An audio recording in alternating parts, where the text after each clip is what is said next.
खुलुमबाय। गोजोन फुंबिलिनि गासैबो बड'लेण्ड बुब्लिनि अनसायगिरिफोरखौ बरायग्रोबाय। दिनै 20 एप्रिल सनिबारनि फानजामुथिखौ फरायथिनो लादों आं उदांस्रि मोसाहारिया। फानजामुथिनि गिबियाव दं मेष राशि।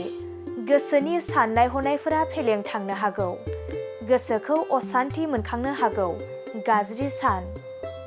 बृष राशि। लामा हान्थिनायाव हरखाबै बबावबाफोर सोगदावनो हागौ। एसे खेल लाना थानाया गाहाम जागोन। मिथुन राशि। माबा मोनसे खामानि मावनो थाखाय गोबां गोहो बोलोनि गोनांथि जानो हागौ। खामानिफोरा जाफुंनो हागौ। कर्कट राशि। मोननो लुगैनाय मुवा बेसादखौ मोनफुंनाय नङा। गोसोआ जोबोर दुखु मोननांनो हागौ।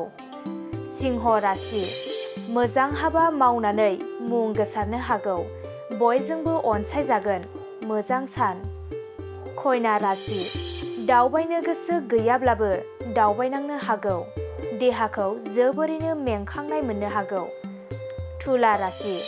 नोंथांनि थांखिया जाफुंसारनो हागौ। रंजा खुसियै थानो हागोन। मोजां सान। वृश्चिक राशि। नखराव धोन दौलत गोसारनो हागौ। बेफार फालांगियाव मुलाम्फा जागोन। मोजां सान। धनु राशि। मावनो लानाय खामानियाव गुलुं गुजुं सोमजिनो हागौ। जोबोरैनो खस्थ' मोननांनो हागौ। मकर राशि। नखराव गिदिर जेंना सोमजिनो हागौ। जोबोरैनो दुखु दाहायाव गोग्लैनो हागौ। गाज्रि सान। कुम्भ राशि। मोजां मोनलायनायनि गेजेराव अनलायनाया बांनो हागौ। खुसिनि सान जागोन। मीन राशि। गोजान लामा दावबायनो मोननो हागौ। गोसोआ जोबोद गोजोननाय मोननो हागौ। दिनै सानसेनि राशि फरायथिनायाबो एसेनोसै। आसा खालामो नोंथांनि दिनैनि साना मोजाङै मोजां थांगोन। बेखौ बड'लेण्ड बुब्लि नखरनिफ्राय मिजिंथिबाय। गोजोन्थों। मोनसे गोजोनथाव खौरां। नोंथाङा नोंथांनि न'खौ समायना रमायना जोंख्लाब माख्लाब खालामनो गोसो दं नामा? थारैनो नोंथाङा नोंथांनि न'खौ समायना रमायना साजायनो गोसो दंब्ला नोंथांमोननि थाखाय बिजनेस बेन्स प्रडाक्ट्स कम्पानिया गोजोनथाव खौरां लानानै फैदों। गोदान बोसोर रंजालि बैसागु फोरबोजों लोब्बा लाखिनानै बेन्स प्रडाक्ट्स कम्पानिया नोंथांमोननि थाखाय अफार होनाय जादों।